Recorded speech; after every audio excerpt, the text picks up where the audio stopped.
Part 2 just for you. Now, can you find the domain and range just by looking at the graph? So remember, domain, how far left and right are we going? Range, how far up and down are we going? Now, max and min and domain and range will not be on Wednesday's test. So that way you can focus on that in the next week. That'd be more of the focus. But domain and range. Now I'm going to use D for domain and R for range. But is this working? I hope so. So this one. How far left and right are we going? What's a line? Anytime you have a line that's not horizontal or vertical, both things are going to be adios for domain and range, unless it's vertical or horizontal. This one's array. We start at 1 and go to the left. So, is this working? I hope it is. I don't want to do this again. So the domain is everything less than or equal to 1. Because you start at 1 and go to the left forever. Notice the range, we start at 2 and go up forever. So that'd be y is greater than or equal to 2. Now this one. The domain, how far left and right are we going? Now I tried to draw a parabola, but it's a little bit curvy. But we're starting at 1 and going to the right forever. So it'd be x is greater than or equal to 1. The range, how far up and down are you going? Where are you going? Up forever, down forever. So it'd be adios. This is so much fun. Now let's make it more tricky. We got the happy egg.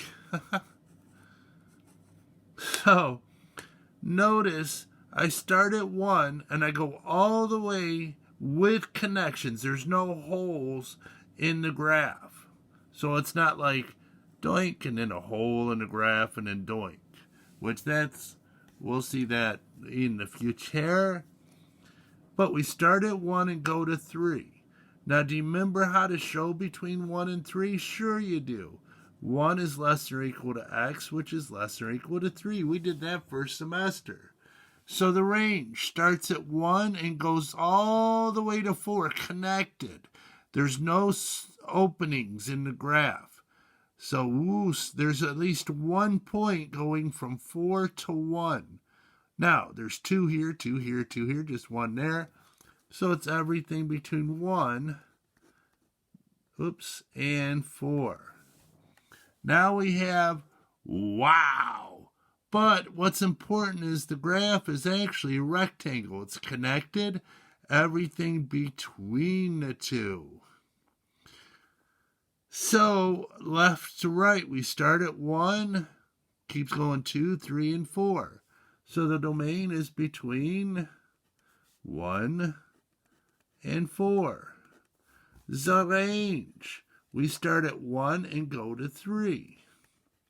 So when you're between two things, so a connection with segments, you're between two numbers. Now here we have a weird shape. It's sort of like an angle, but this one doesn't have a ray to it. So it starts, let's see, left and right. It starts at 2 and goes forever to the left. So notice there's extra here. There's more than just 1 point from here. Then here we just have 1 point continuous. So, but it's still x is less than or equal to 2 because it starts at 2 and goes to the left forever. Now the range. Oops, do I have an equals? Yep, I do. The range, it starts at 2 and it goes up forever. Up. Now it's going up slow, but it's still going up forever. So y is greater than or equal to 2. Now the last one, we got a butterfly, or a Star Wars plane ship, however you want to say it, a Star Wars ship. But notice, for the domain, how far left and right are we going? Now, in many of the spots, it hits more than once, but it doesn't matter. As long as you have a continuous movement, we start at 1, there's 2, 3, 4, 5. So it's everything between 1 and 5.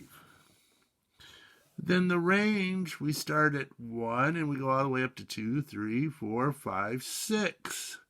There's at least 1 point as I go up and down, so it's everything between 1 and 6. Now the test is Wednesday.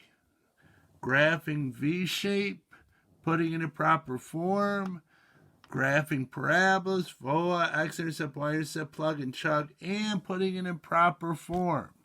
So all that will be on it. Oh, let's do wonderful. Should be able to finish your homework in class, I hope. It will be on Schoology, and it's just finding domain and range. So, hey, have a good day. I miss you guys so much.